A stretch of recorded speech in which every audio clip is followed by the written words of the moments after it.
but we'll try to dive deeper into the verses. So let's move on to the next verse. This is 16:11 what we discussed. Now let's go to 16:12. So Krishna is talking about this chinta and kama that is there. So what happens to them further? What we talk about addictive desires, that's described in the next section. So asha, pasha. Asha is desire.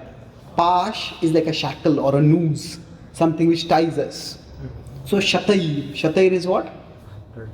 Hundreds, yes. So baddha, that is bound. So they become bound by their desires. Asha pasha shatair baddha. Asha pasha shatair baddha. Kama krodha. Kama is desire, krodha is desire. So parayanaha. Parayanaha means they are dedicated to, they are devoted to. The Shastra says we should be Narayan Parayana.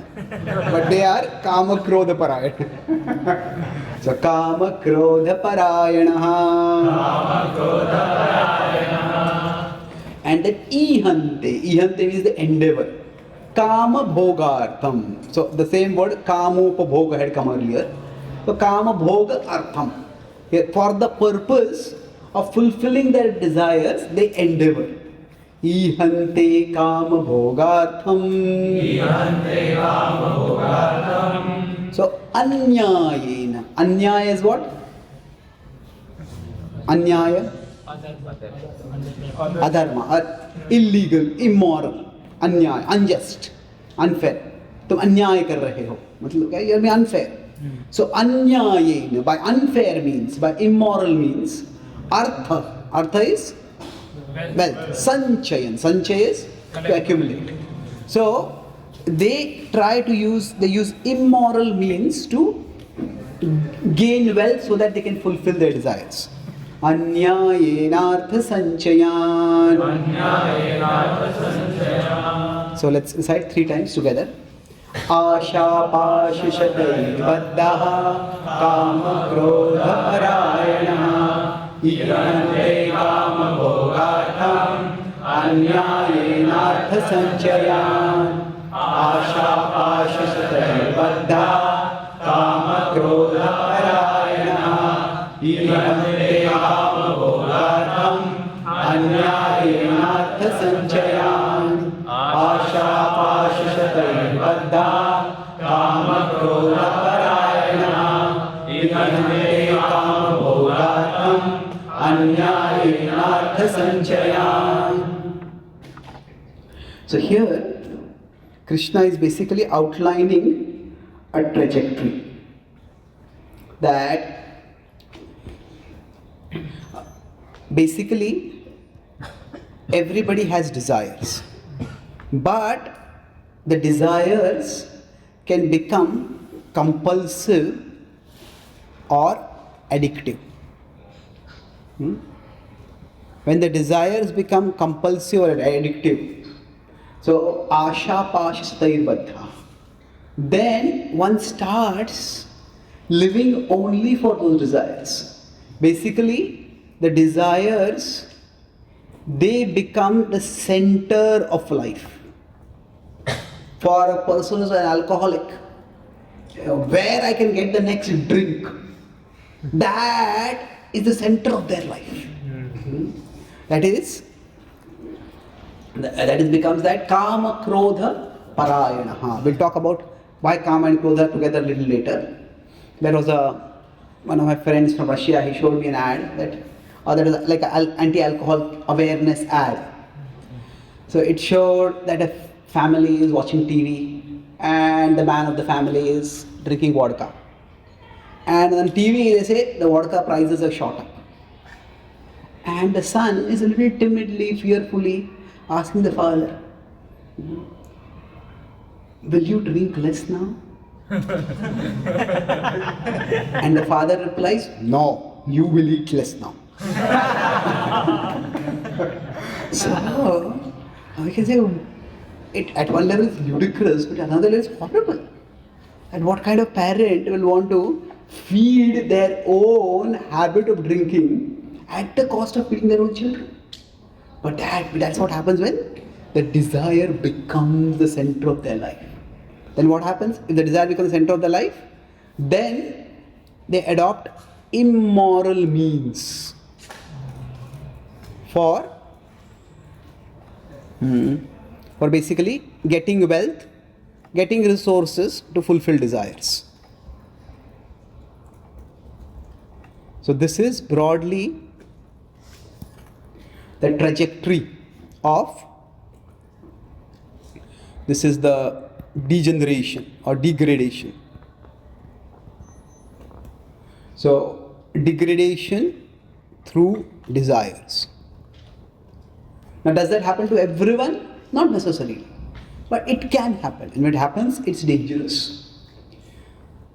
So let's look at this one by one. How this happens. Everybody has desires, but asha pasha. So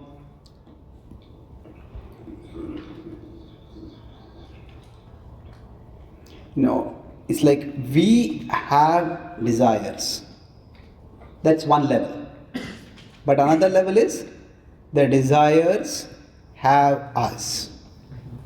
Is there a difference between the two? That means the desire is like, this is my consciousness, and that desire is one thing in my consciousness. That is, we have desires, but the desires have us. That means the entire consciousness is filled with that desire only. So that desire consumes and dominates our consciousness. So when this happens, it becomes dangerous. Now in today's world, slavery is condemned almost universally. If anywhere there is, now there are some places where illegal slavery is there, but human trafficking happens, sex slavery and things like that. Horrible things are there. But slavery, it is condemned. It is at least something considered terrible. Condemned, but this is in terms of physical slavery. Physical slavery means, somebody is tied up with ropes, somebody has in the past slavery was done in various ways. Sometimes people's bodies would be branded by some marks, that like, this person is owned by so and so. That kind of thing would be reprehensible in today's day. But there is psychological slavery. And far from it being condemned, actually it is propagated. Now how is it propagated? It is, so what psychological slavery means? That there are invisible ropes. Those are the ropes of desires.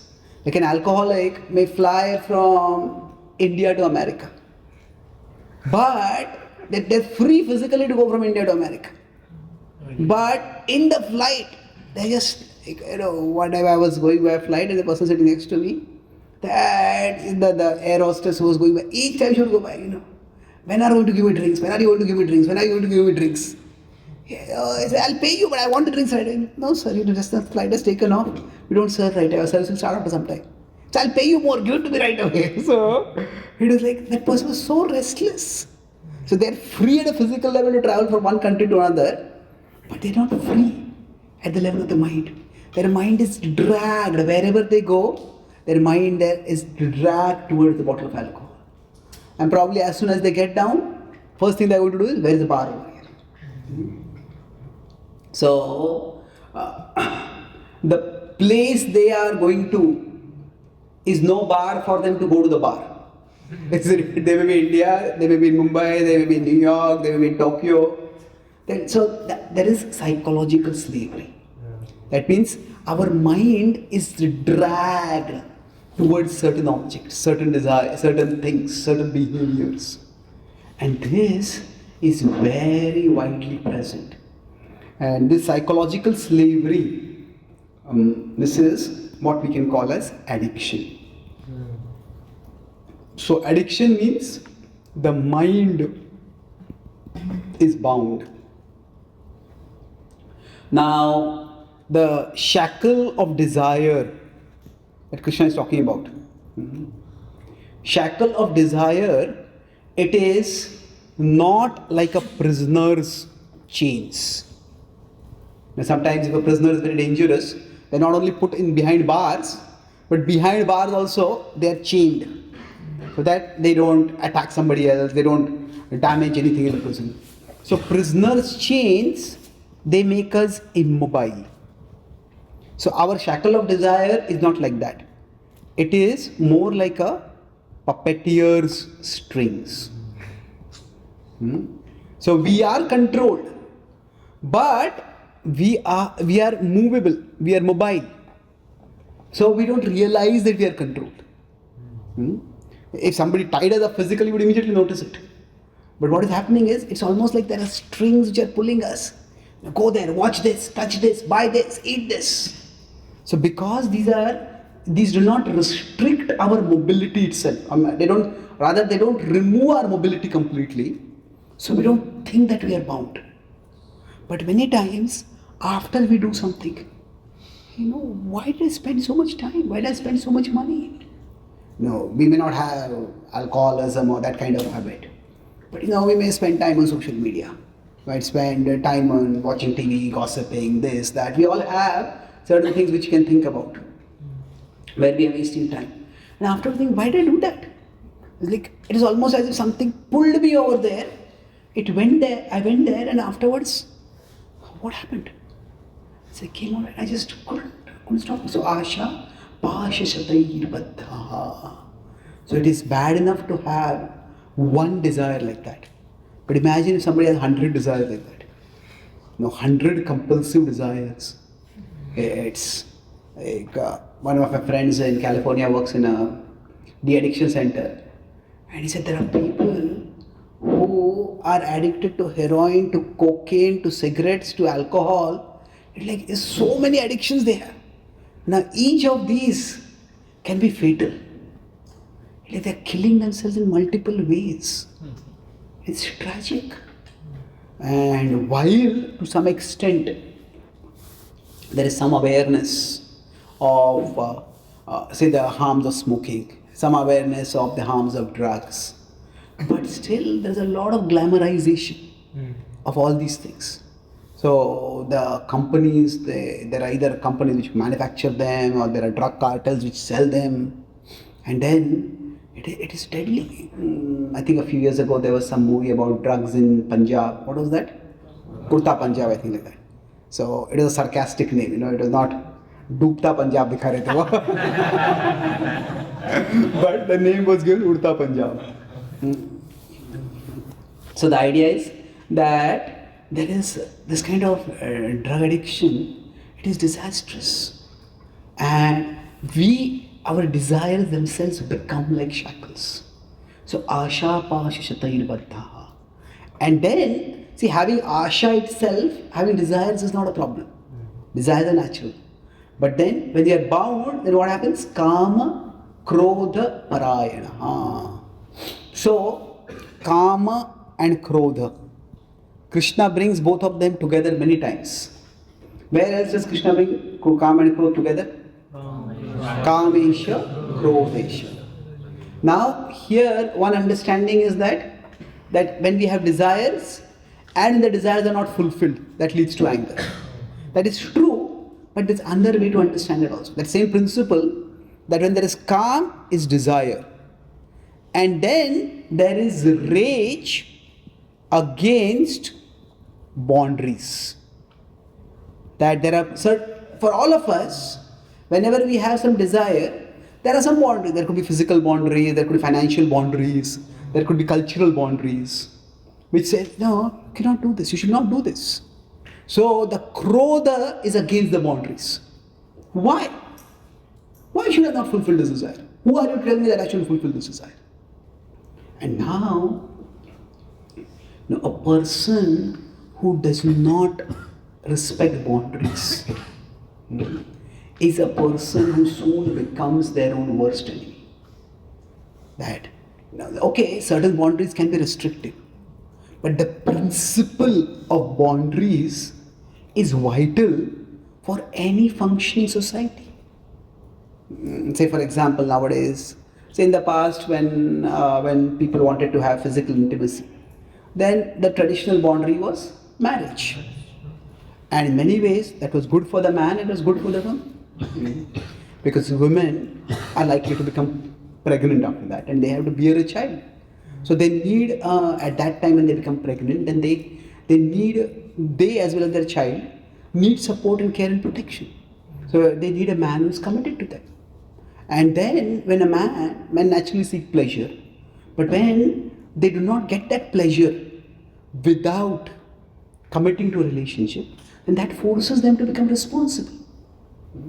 But now when that boundary is just rejected as primitive, is rejected as restrictive, regressive, it's my body, it's my choice. Who are you to tell me whether I should do that or not? Well, actually the result of that is, it is bad for women, it is bad for men. Even if you put aside from the moral side, from the spiritual side, just from a sociological perspective, what happens by that is that if men can get sexual pleasure without committing to responsibility, that's how they will seek sexual pleasure. And they will not grow up, they will never become responsible. And the perversity of society is that sometimes such people are actually glamorized. I've enjoyed with so many women. Hell, it's one thing to do a bad thing, it's another thing to glamorize the bad thing, isn't it? It's third thing to actually treat somebody who's doing a bad thing as the ideal that everybody should emulate. So when that happens, so there have always been people, the boundary of dharma, it is not that people have always been following it. Always there have been people who have been doing other things. But the problem in Kali Yuga is not that people are doing wrong things, that the wrong things are glamorized. That is a big problem.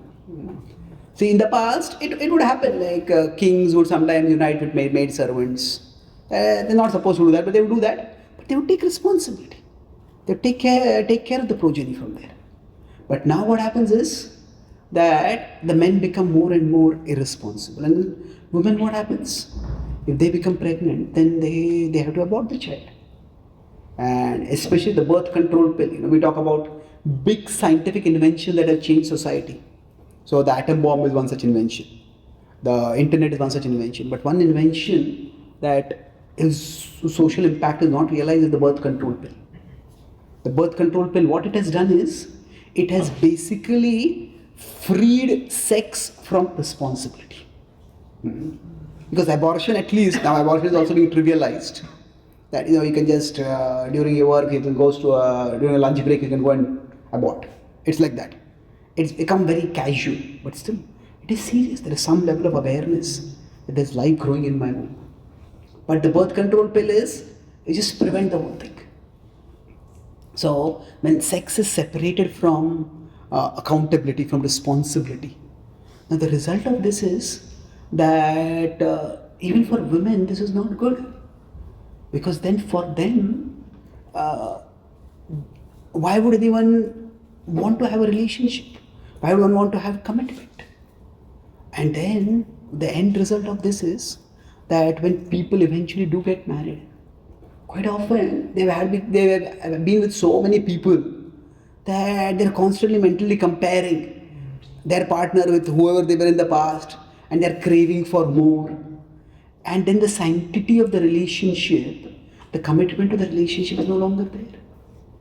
And then it's sometimes then they just end the relationship, and the children of divorced parents, they have a terrible life. So the idea is that when the boundary of the boundary of marriage for sex is not respected, so that itself is, so the krodha, so for the kama is lust, and the krodha is against say marriage. Then what it leads to do it? It leads to societal degradation. Leave alone any from a spiritual perspective. Now I could go further into this. That nowadays, see, if you meet people, if you meet some other student in school or college, you may ask, Okay, where do your parents stay? But if you go to American schools, especially public schools, there are private schools where people, little wealthier people go. Public schools, kids, when they meet each other, they don't ask, where do your parents stay? The question they ask is, with whom do you stay, your mother or your father?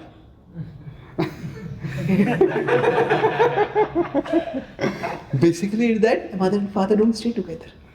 So, now my marital breakdown, that's a big complex issue. But the point is that particular boundary, it is not very much respected, and that leads to problems. So the point I was making is that if somebody doesn't respect boundaries, then it's quite likely they will end up becoming their own enemy. They will end up hurting themselves, doing things that will hurt themselves.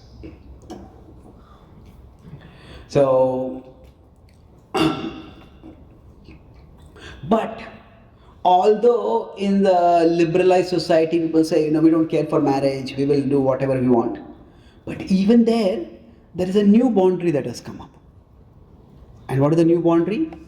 That is consent, isn't it? If the sexual act is not consensual, that's considered serious crime. So the point is, in the material world, there will always be boundaries. We may reject one boundary, but another boundary comes up. And then many times when people have this kind of consensual sex, there is what they call as the post-sex regret. Like a boy and a girl come together, and the girl doesn't have a good experience, and then the girl says, I don't want to demonize girls here, but the girl says, it was forced. Now, how is the boy going to prove it was not forced? How do you actually know it's consensual? Only the two of them are there. You can't ask, sign a form, this is consensual. Isn't it? So many times people get framed over there. Now sometimes the other person may do it intentionally, the other person may not do it intentionally. And many times when people go for partying, when they are partying, they are drunk. And when they are drunk, they may say yes to something when they don't want to say yes. But they said yes, and the other person took it as a yes. So consent as a boundary is actually very chaotic. It's like if the person takes back the consent, and especially nowadays the rules are such that if you're accused, especially with respect to any kind of sexual assault, a person is considered, in most crimes, you are innocent till you are proven guilty. But in most sexual assault kind of crimes, the law is going in the direction that you are considered guilty till you are proven innocent. Like if you are just accused, the first thing will come, police will come and arrest you. And then somebody has to come and post a bail and take you out, and then after that, everything moves forward. So it is very complicated. But the point is, boundaries will always be there. And raging against boundaries, the practice of specific boundaries, it can be evaluated. But the principle of boundaries, that is a universal, unavoidable fact of life. But people who kama krodha parayana, they are just centered on fulfilling their desires, and they are centered on rejecting as many boundaries as possible. So, what are the ways people may reject boundaries? They may reject religious rules. Then, there's a physical boundary. Physical boundary is the body only has a certain amount of capacity to enjoy. Then people take drugs. There is this drug called Viagra, which people say that it makes you young again. It makes people, men especially, sexually stimulated. So this is like the magic drug. So they consider, you can do this and you can enjoy. For many people, especially men, sexual impotence is like the worst nightmare. But then what happens is you get Viagra, you get high, but many times this Viagra is contraindicated for heart patients. That means it stimulates you physically. But when you're stimulated physically, see, sex is a stressful activity for the body. So sometimes people get so excited, some old people take this and they get so excited, they want to enjoy sexually, but their body gets so much stressed that they get a heart attack at that. So actually, if you are old, you don't need Viagra. You need vairagya.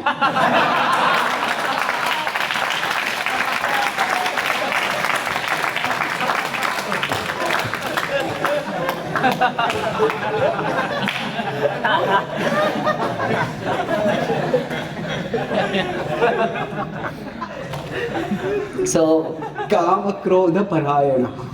If somebody is just living for the fulfillment of desires, then it is a destructive way of living. And what happens? So there are, through technology we can try to push some boundaries. We can try to develop some medicines. We can do this. We can do that. But ultimately, the body is what it is, and we cannot change it.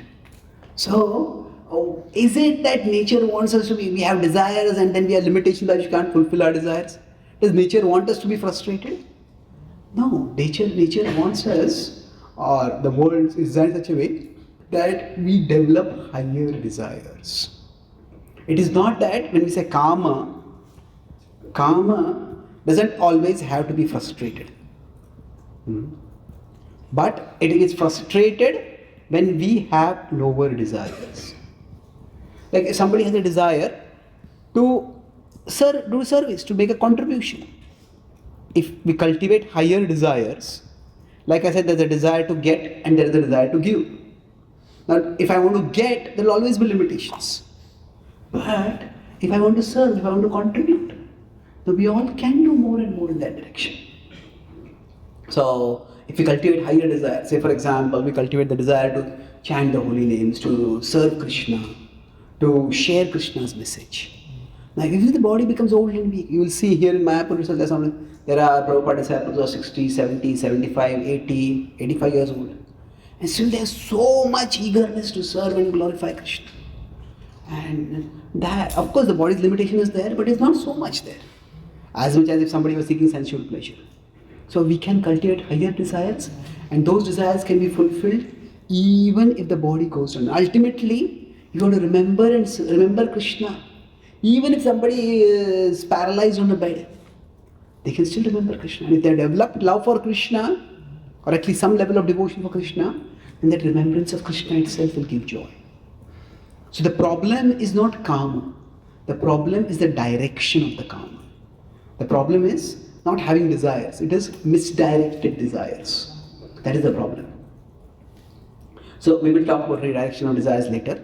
But kama krodha parayana. When one's life becomes centered on this fulfilling one's desires, then what happens? Ihante kama bhogartham. For fulfilling the desires, what happens? Anyayena. Anyaya. So what is happening over here is, nyaya is also one meaning of dharma. Isn't it? If there is dharma, if there is a society dharmic, then it will be just society.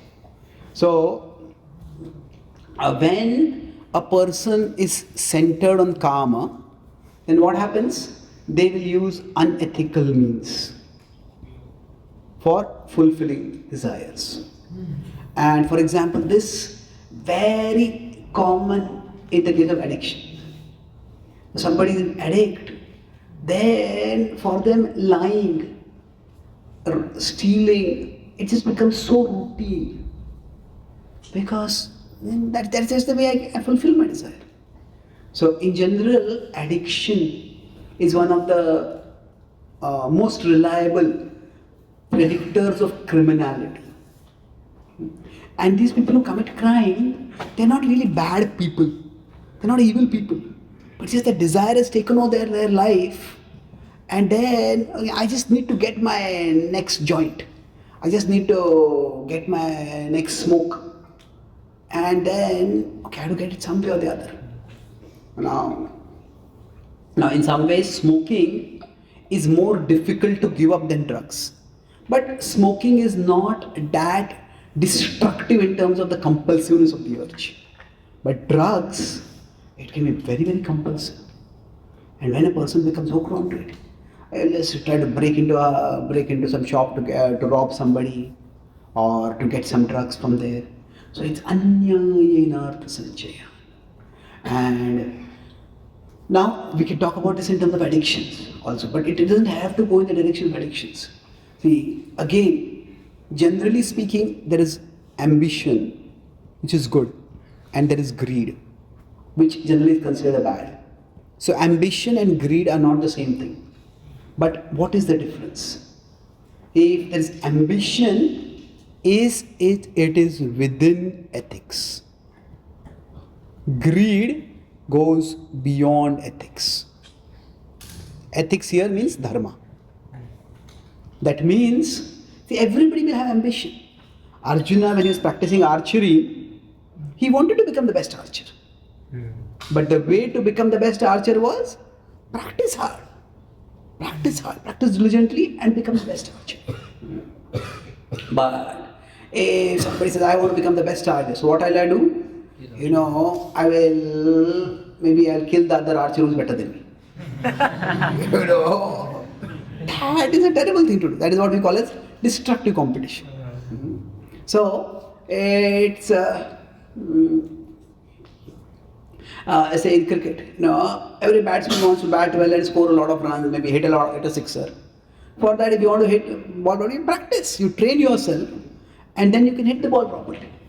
But if a batsman doesn't want to get out and the batsman hits the ball, and the ball goes high, and behind it's coming as wicket goes out to catch the ball, and then the batsman goes and smashes the head of the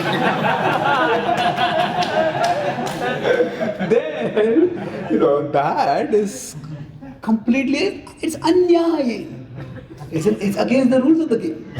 So, having desires is not a bad thing. But when the desires take over a person's life, then the person doesn't care for boundaries at all. And that is not healthy. So, when I started traveling, first country I went was Australia. Traveling abroad, as I was speaking, the first country I went was Australia. And, before I was introduced to Bhakti, I had a lot of interest in cricket. I didn't watch cricket matches, but I like to read cricket analysis. It was. So I find that many of the sports writers, they're very gifted. I sometimes think they should be writing about Krishna, they would be writing so much better, and their writing would have so much effect. But anyway, I like to read. So, the Australians, when I went to Australia, I gave some class to Australians. They seem to be very simple, very laid back kind of people. After class they won't even ask questions. So then, in fact, generally if somebody asks a question in the middle of the class, we generally say, please wait till the end and we'll have question answer at the end. But the devotees told me over there that if somebody asks a question, answer the question immediately. I said, why is that? He says, these people practically never ask questions. and if somebody asks a question and you don't answer it, then after that nobody will ask any question at all. So he says they are very laid back.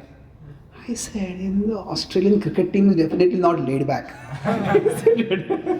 They are known for sledging, they are quite aggressive, or at least they were one generation. Now also they are to some extent. But so they said, Australians are laid back in everything except sports. In sports they are quite aggressive. So basically what happens is, sometimes players, they may cheat. They may want to win. So a few years ago, the Australian cricket team, there was one of the big scandal, sandpaper gate or something like that they call it. Where what happened was, they tried to tamper with the ball so that they could win. And the big players, the captain, vice captain, they were banned. So what happens is, the Australian slogan was, in it to win it. We are going to win. Okay, that's fine. But winning does not mean that you adopt unethical means. You go against the laws, against the rules of the game. So, anyayena artha sanchaya. So when this happens, then the whole atmosphere of the game gets disrupted. When people are working in a company, then there's destructive competition. Everybody wants to rise up. But when destructive competition is there, what it means? It's more important than my rising up is your going down. It's that. It's my happiness comes from your unhappiness. That's a terrible situation to be in. I saw one ad of a TV, or what is it? Onida, okay. What is that? Owner's pride, neighbor's envy. Owner's pride, neighbor's envy. Yeah, so this was something similar. It was more blatant. It was this: buy this car and enjoy the envy in your neighbor's eyes. It's enjoy the envy, you know. It's such a terrible standard of enjoyment. It's tomorrow, they may buy a better car and then they will enjoy the envy in your eyes.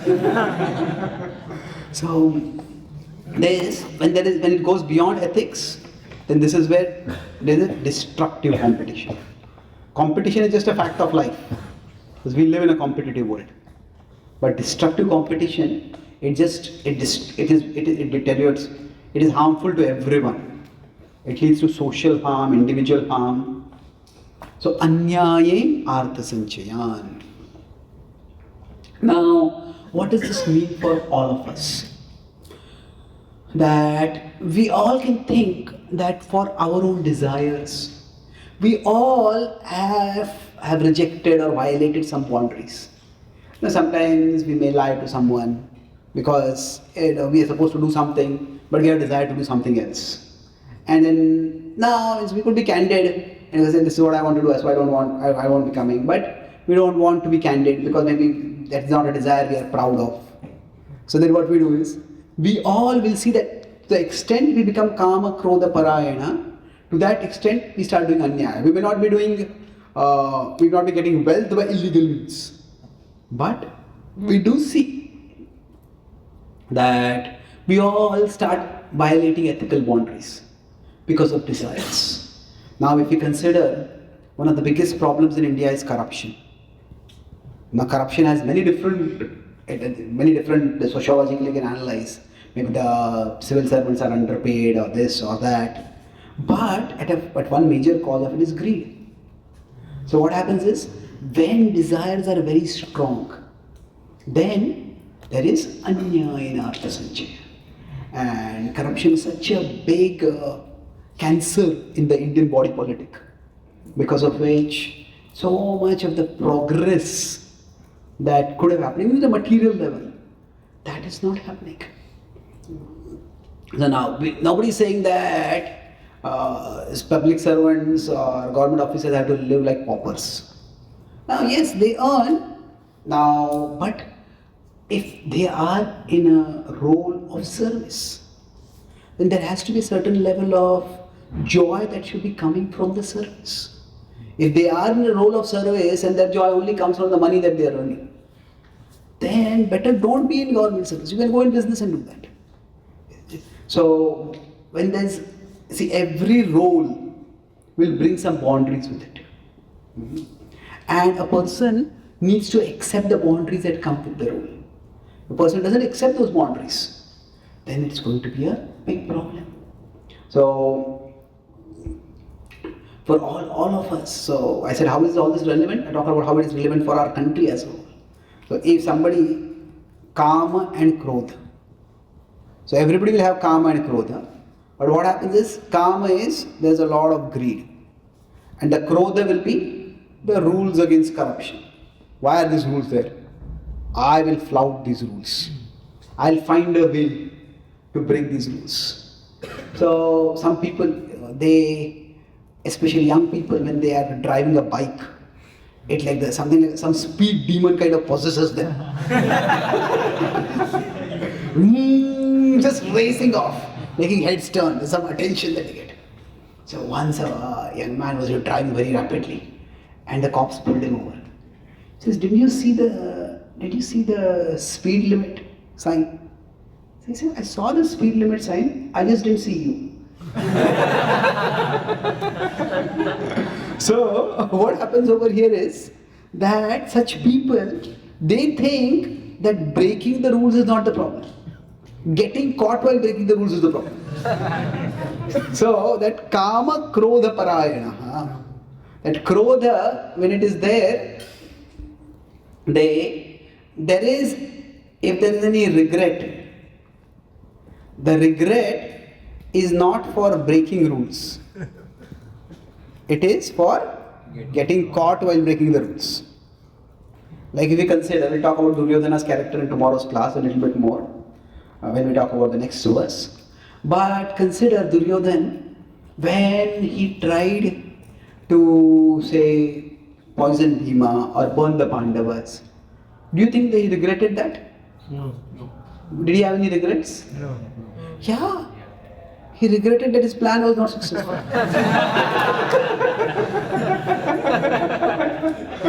So, that is the level to which desire takes over a person, and a person does anyaya and doesn't even think that I'm doing something wrong. The only wrong thing is that it didn't work out properly. That is a terrible situation. So, what do we do as devotees about this? That, see, for all of us, we have karma. Karma is desire. It's natural that as human living beings, to be conscious is to be desirous. See, if we are conscious, by our consciousness we'll see certain things and we'll desire certain things. And the path of bhakti is not about giving up desires. It is, what do we do with karma? It is not that we have to reduce. That's one aspect of it. But much more important is redirect. Redirect means a devotee's desire is to serve Krishna, to glorify Krishna, to offer the best to Krishna. So I may want to become the best student in my class. Why? Not so that everybody know I am the best student. So that Krishna can be glorified. Yudhishthira Maharaj, he performed the Rajasuya Yajna, which is basically the idea that the king who is performing the Rajasuya Yajna is the greatest king. It required a lot of effort to do that. But now the world may think that, oh, he performed the Rajasuya Yajna so that he is the greatest king. That he has such a big ego, he wants to prove that I am the greatest king. But for him, what was the purpose? When the Rajasuya Yajna was to be done, the Agra Purusha was to be declared, who is the greatest person. And that time he said the Agra Purusha is Krishna. So in this way, for him, it was glorifying Krishna. So yes, sometimes desires have to be reduced, but it's much more important to redirect the desires. Redirect means we desire for service, not our own gratification. A devotee can desire wealth, a devotee can desire fame. But how do I know? Is it just, I'm desiring this for service? How do I know that? That actually if somebody says, I'm desiring wealth. There's one devotee who told me that. Now Prabhupada says that we should all give charity. And this devotee said, that actually, I plan that, I want to become a billionaire. Not a millionaire, a billionaire. And when I become a billionaire, I'll give 60% to charity. But till then, I don't have time to come to the temple also. Well, the thing is that if we are desiring something for Krishna,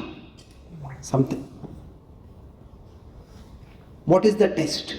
That I'm actually desiring something for Krishna, that something could be wealth. Somebody say, I want to become famous. I want to become an Instagrammer with 1 million followers. Then if I post something about Krishna, 1 million people come to the world. Okay, that may be true. You can have that desire. But if you are desiring something for Krishna, the test is that our desire for Krishna is greater than our desire for that thing. Isn't it? Yeah. Say, it's like if a husband says to a wife, I want to build a great house for you. I want to house you in a mansion. Okay. But for that purpose, I have to go to another country and I have to work there, and we will not meet for the next 10 years. And I want to call you, I don't have time to call you, I don't have to talk with you, I don't have time to message with you. And you say, then are you doing that for me or are you doing it for yourself? Isn't it? So, if you're doing something for someone, our desire for that person should be more than our desire for the thing we are doing for that person. Many times, it may be like parents, or like a father, may want to offer the best thing to their children. And say, I want to offer you the best toys.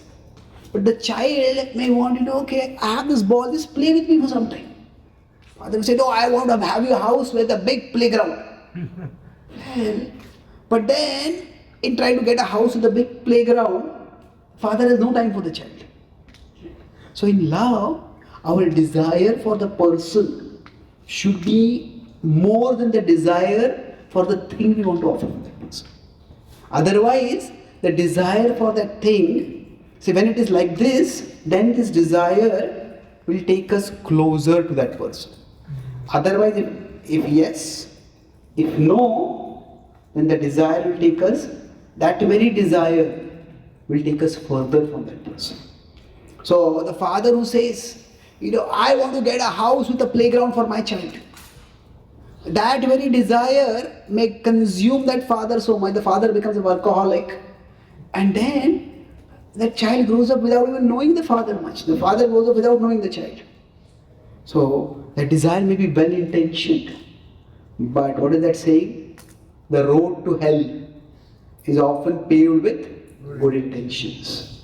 So good intentions, they are not a substitute for good intelligence.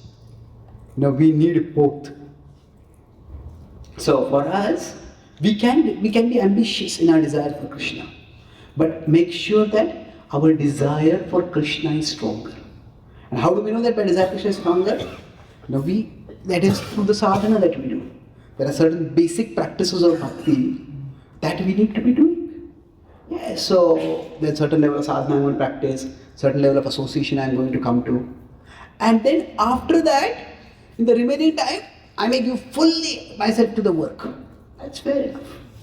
So the important thing for us is we strengthen our desire for Krishna. And the other desires, they'll fall in their place. And if our desire for Krishna is strong, then when we desire to offer something to Krishna, if it works out, it's wonderful. Even if it doesn't work out, there'll be a little dissatisfaction in our heart. But because we have been remembering Krishna, we've been longing to offer it to Krishna, that itself will lead to purification. And even if the desire is not fulfilled, it won't lead to that much dissatisfaction. So we will actually be moving closer to Krishna. So for us, we need to find out, which healthy desire can fill my consciousness. So some desire, it's like a healthy desire, we need that can fill our consciousness. So that means, we all have some idle time. You say, I'm so busy, I don't have any idle time. Well, okay, we don't plan in our schedule, okay, 3 o'clock to 4 o'clock the idle time. But there are so many times our mind wanders, it goes here, it goes there. So what we need to do is that what is an activity with which I can fill my mind in those times? Somebody just chant Hare Krishna, that's nice, but maybe it won't engage our mind. Maybe I want to learn singing. Then let me have some kirtan ready with me. I can keep hearing the kirtan whenever I have some time.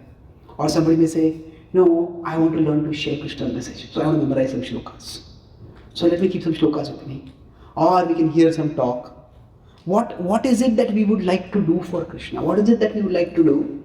And try to find out that desire and fill our heart with that desire. So it's like, there are things that feel good for us.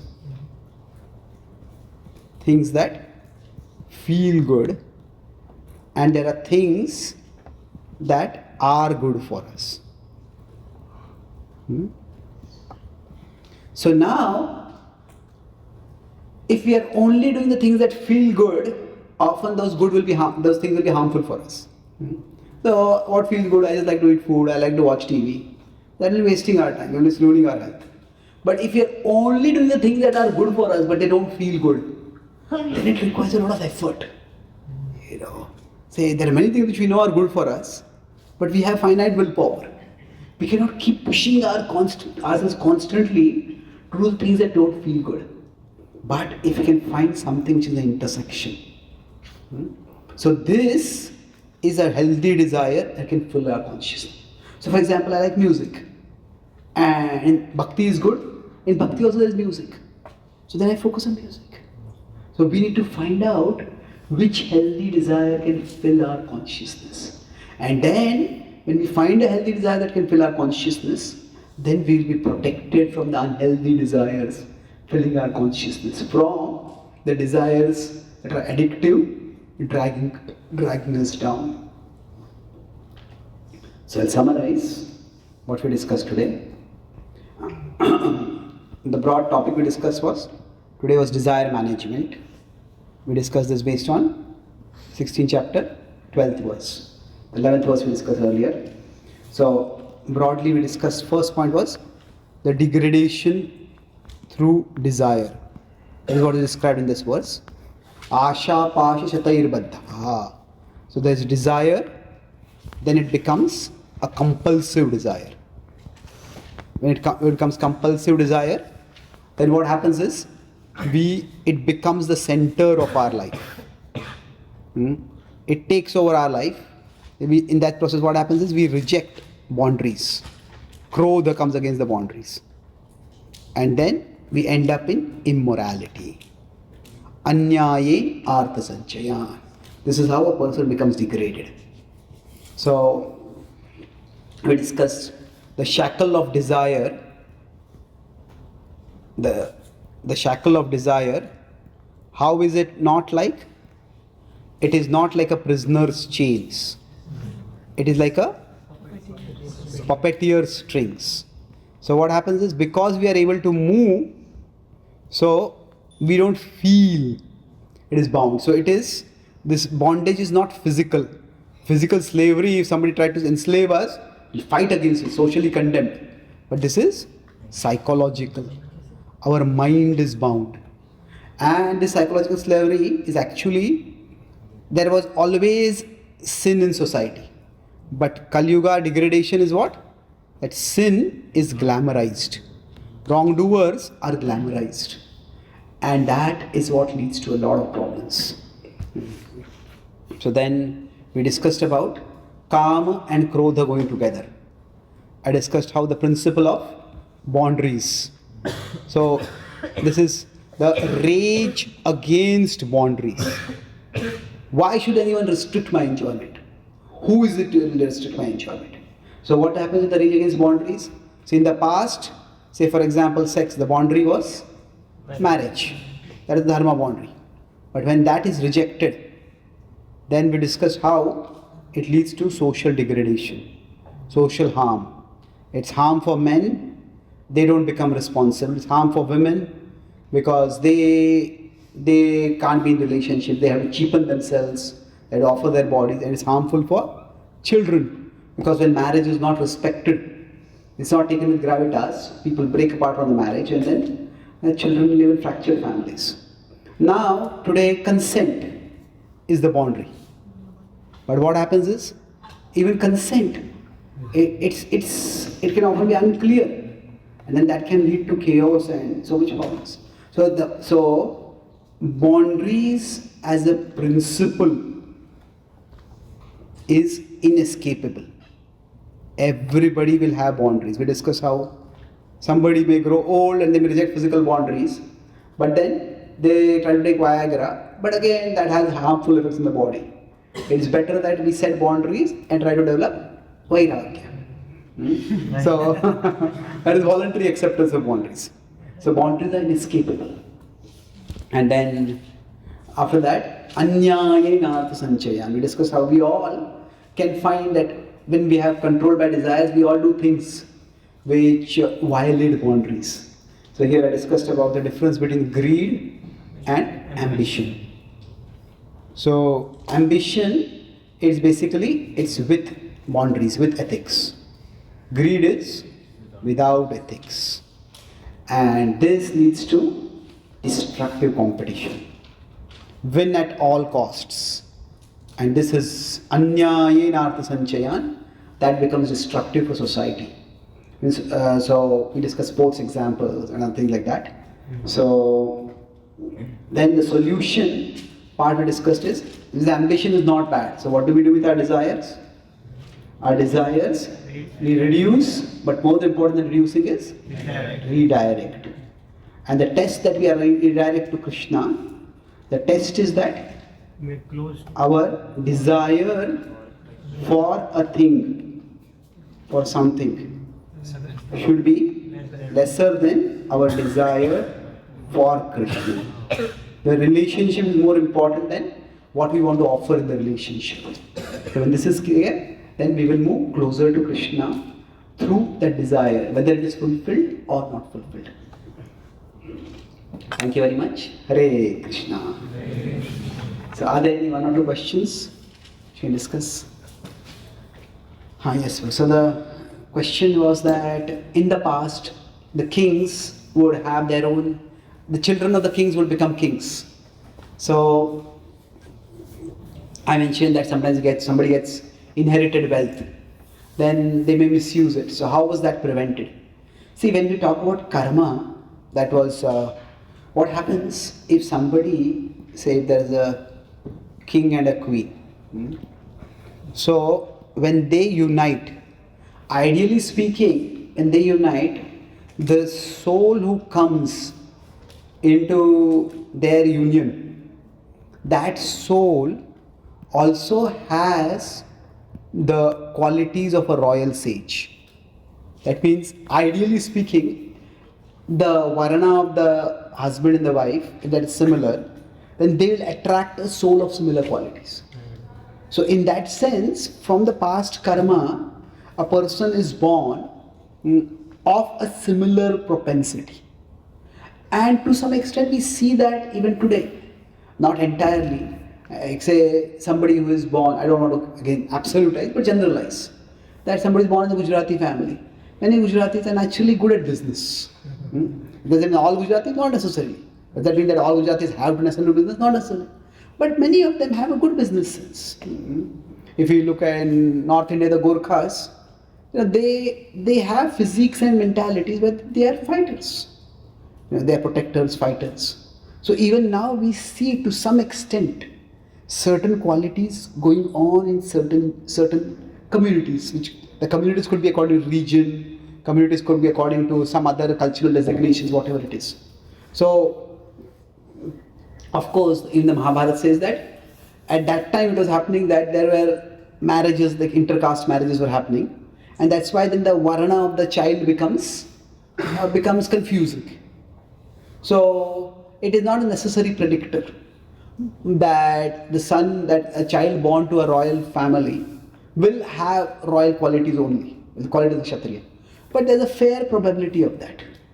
And if further there is proper training and proper education, if they are given the proper value system, then definitely those qualities will be developed. So that's how the system of primogeniture means the eldest son becoming the king. That while it was prevalent, but there were safeguards within that system by which the person who would become the king would be a responsible person. Okay. Thank you. Any other questions? Yes, where is the mic? Thank you, Brother, for enlightening us about desire management. Brother, how can we see this in between two services? Two services? Yes, for Krishna consciousness, between two services, which we desire for and which we are given. Well, generally, initially it's good to have a service attitude where we do whatever service we are told to do. But over a period of time, we should also be observing ourselves and seeing which services we are naturally attracted to, which services we are good at. And for longevity in our service, for stability in our bhakti, it's good to at least have some of our services aligned with what we like to do. So in life, it is never going to happen that everything that we do will be what we like to do. But it shouldn't also be that everything that we do is what we dislike doing. That will be too much. In an emergency, it's okay. So we could say that our services spectrum, spectrum means the range of services. There are some services which will give us strength. We look forward to doing them. When we do them, we feel alive and we feel joy. And there are some services which will require strength to do. Is that, maybe we don't like it, but we have to push ourselves to do it. So we need to manage it in such a way that we are able to do the service that give us strength, and then we have strength to do the services that we require, that we have to do. So that way, each of us has to manage that properly. Okay. Thank you. Where's the mic? Yeah. Thank you for your wonderful desire management. So, in the earlier words which you mentioned, 16.11, so you are mentioning about the self-worth that is coming, and then that causes when we identify with artha or kama, so we naturally finally get insecure because none of them have the fulfilling nature at the end. So there is another way of getting insecure about the envy part, where others are excelling and then we cannot see, we want to push others down because we cannot feel the others getting excelled. So from where is it coming in, and then how to carefully introspect and root out this problem? Is it because we are unable to, means if we are in a situation in the future maybe we are unable to boast anymore because others also grow and aspire or even grow beyond us, or is it because our self-worth is coming from there, or how? So it's difficult. I would say this kind of envy or jealousy. No, I feel envy, jealousy are very strong words. They have negative connotation. I prefer the word insecurity. It's a psychological vulnerability that we all have. And let's say that we can look at it at 3 different levels to try to deal with it.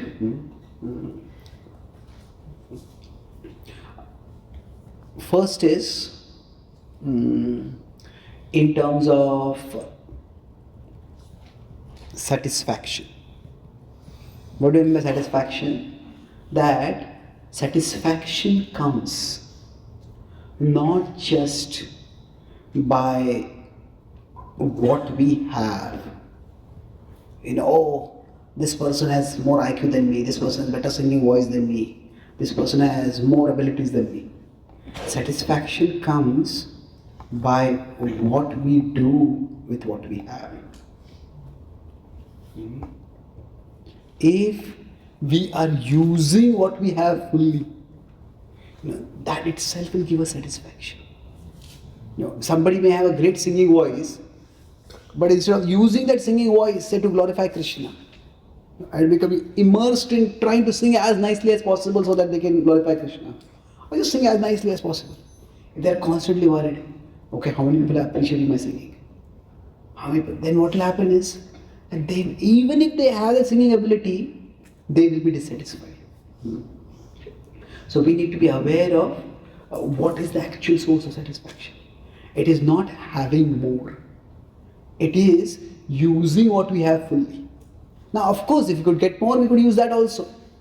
But if we are not using fully what we have right now, even if we get more, we won't use that fully. Isn't it? So, if we ever want to become satisfied, we need to learn to use fully what we have. That's the first thing. That satisfaction comes primarily by using fully what we have. Otherwise, somebody say somebody is a professional singer and they sing a song and they get 1 million views on YouTube. Will they be happy? They will look at some other competitor, their song has got 2 million views. And that will burn in their heart. So, satisfaction comes by whether we are using fully what we have, not worrying so much about how is the world recognizes us. That's the first point. Now the second point is that appreciation. Appreciation means we appreciate what we have. See, everybody has some gifts. So there will be some gifts that are glamorized in society, some they may not glamorized. But everybody has some gifts for the others. Appreciation of our gifts. So somebody may have an ability that the whole world praises. Maybe I don't have an ability that the world praises. But that doesn't mean I don't have a role. Each one of us has a role. That, so instead of thinking, oh, it's like, say, suppose after this program there is prasad. Well, you don't have to suppose prasad is there. But suppose there's a special kind of feast where everybody has got a different sweet. Say one person has got barfi, one has got peda, one has got gulab jamun, another has got malpo, another has got jalebi. So now I have got a sweet in my plate, but I'm looking, what has he got? What has he got? What has he got? And what has he got? And if I'm looking at what everybody else has, I might be having a jalebi. But that jalebi will taste like chalk to me. Why? Because I am looking elsewhere. So we need to learn to appreciate what we have. So the first and second points are slightly different. The first is that I use what I have. But whatever I have, instead of seeking I need to have more and more and more, I use what I have. Second is, I need to learn to appreciate what I have.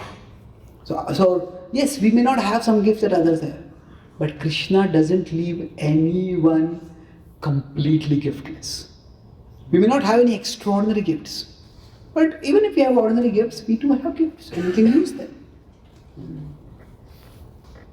And then last is dedication. Dedication means that we understand that everybody, all gifts, they come from Krishna and they are meant for Krishna. Or that ultimately, yeah, this person has this ability, but it's Krishna who has given this ability to this person. And Krishna has given me this ability. So ultimately, what do I want to do? I want to go closer to Krishna.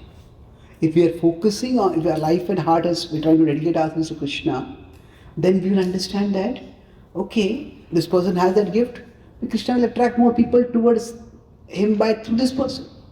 But that doesn't stop me from being attracted towards Krishna. So the more we are dedicated to Krishna, the more we'll start seeing that, okay, this person has this quality, this is so attractive. In Krishna, Krishna has given this person this quality, so Krishna has this quality in so much fullness. How much more attractive will Krishna be? So when we learn to dedicate our life to Krishna, then what happens is, rather than seeing that person as a competitor, we start seeing that person as we are in the same team. It's like, if we are in a cricket team and another player scores a century very fast, we can score also, but he scores slowly. We don't have that kind of aggressive instinct. Okay, but it's in the same team. Of course, the team will say that person plays well, I'll be kicked out of the team. Fortunately, that doesn't happen in Krishna's team. Isn't it? There is no, it's not like they're limited. In a cricket team, there are only 11 players. But in Krishna's team, everybody can be included. So in that sense, we are in the same team. So if we are dedicated to Krishna, others' qualities won't actually cause us anxiety and insecurity. They'll increase our attraction to Krishna and they'll increase our appreciation that this person is also bringing people closer to Krishna. So basically, these three things: dedication, appreciation, satisfaction. This is basically the mood of a das, mood of a servant. We dedicate ourselves to Krishna, we appreciate what we have, and then we know that satisfaction comes not just by how much we have, but how much we are using what we have. So it's not easy. Envy or jealousy or insecurity will still keep popping up. But then if we keep redirecting our mind towards Krishna, refocusing on Krishna and His service, then gradually that will decrease. Okay. Thank you. Okay, one or two more questions and then I'll stop. Okay. Who all have? Yes, two. Yes, please. Hare Krishna, Guruji. You mentioned one example where the boy was exceeding the speed limit and he broke the traffic rules. So I was thinking of another example that many of the times we come across certain norms and rules of the society where in certain time based on circumstance it seems that that particular norm is completely useless to follow in that situation, and maybe I can surpass that. But there is something only on moral grounds or the fear or that it does not become my tendency to again doing that. It is only the reason that pulls us back. But then there is again the purpose that it sometimes feels that the purpose is strong that I may break that rule. So how to compare the weightage of the morality ground and that purpose, that to take the decision that whether I should go ahead or pull myself back. You heard this word niyamagraha? Niyamagraha, it talks about in the Updeshamrita. So it has two meanings. There is niyam agraha. Niyamagraha means to reject the rule. Agraha is to not accept. But there is also niyam agraha, not niyam. So niyam agraha means insist on the rule. So both of these are considered extreme. What is it? In between, if you consider these are like two extremes of pendulum, in between is we respect the rule, but we respect the purpose even more.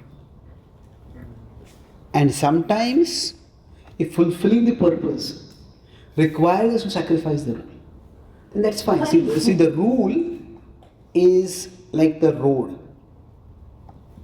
The purpose is like the direction. So, normally if you want to go in a particular place, the road is the best way to go to that place. But if the road is flooded or the road is broken down, this traffic issue is there, then you may decide I'll go cross country. But when I'm going cross country, I have to be clear that I am going in the right direction. Thank you. So if we take care of that, then it won't become a habit, because we are focusing on the purpose. And then it is not that in general rules are the best way to get to the purpose in general. But as I said, times change, and sometimes rules can obstruct us getting to the purpose. So we respect the rule, knowing that there are basically whenever you use the word the tradition, rules come from the tradition. Now what are traditions? Traditions are essentially experiments that have worked. That why do people keep doing a particular thing again and again and again? Because it's worked for them. Why do you say people when they meet each other, they fold their hands? Now, was there any king who shocked people if you don't fold your hands? No, that's a polite, respectful way of greeting. And then people did that, and because they did that, it is a nice way of cordially connecting with each other. Now we shake hands. But it's also it's become a tradition. So traditions are experiments that have worked. Worked means they have served some purpose.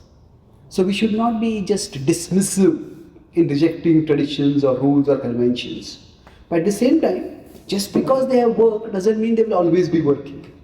So we do have to use our intelligence. Especially it's good to, if it's a major thing we are going to do, some major rule we are going to neglect or reject, or we are going to neglect or reject a rule repeatedly, then it's best to consult those who have more experience in that particular field.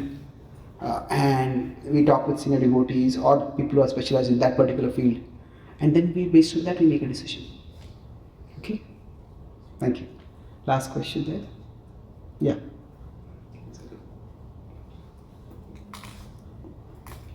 Krishna bro, see, I didn't have any question. I just wanted to express my gratitude towards you.